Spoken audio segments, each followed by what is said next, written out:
APCC chief గా వరుస పర్యటనలు చేస్తున్న షర్మిల వైసీపీపై పదులైన విమర్శలు చేస్తున్నారు. వైఎస్ఆర్సీపీ అంటే కొత్త అర్థం చెప్పారు.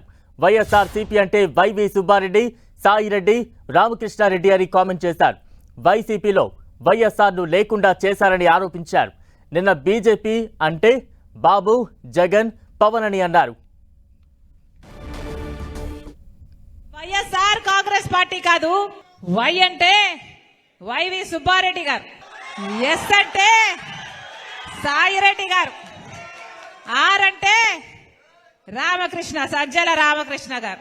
ఇలా తయారయ్యింది ఈ రోజు వైఎస్ఆర్ కాంగ్రెస్ పార్టీ. దీంట్లో వైఎస్ఆర్ గారు లేరు.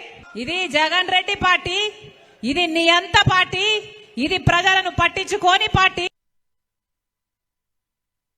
వైసీపీకి ఓటేసినా బీజేపీకే ఓటు, టీడీపీకి ఓటేసినా బీజేపీకే ఓటు, జనసేనకు ఓటేసినా బీజేపీకే ఓటు. ముగ్గురికి తేడా లేదు.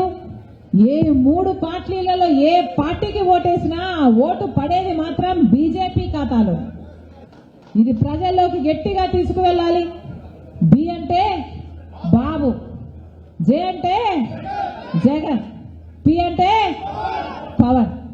మిగతా దేశం అంతా బీజేపీకి వేరే అర్థం ఉండొచ్చు, కానీ ఆంధ్ర రాష్ట్రాల్లో మాత్రం బీజేపీ అంటే బాబు, జగన్, పవన్. వేరే అవసరం లేదు. వీళ్ళు ముగ్గురు ఇక్కడ ఉండంగా బీజేపీకి ఇక వేరే ఎవరు అవసరం లేదు.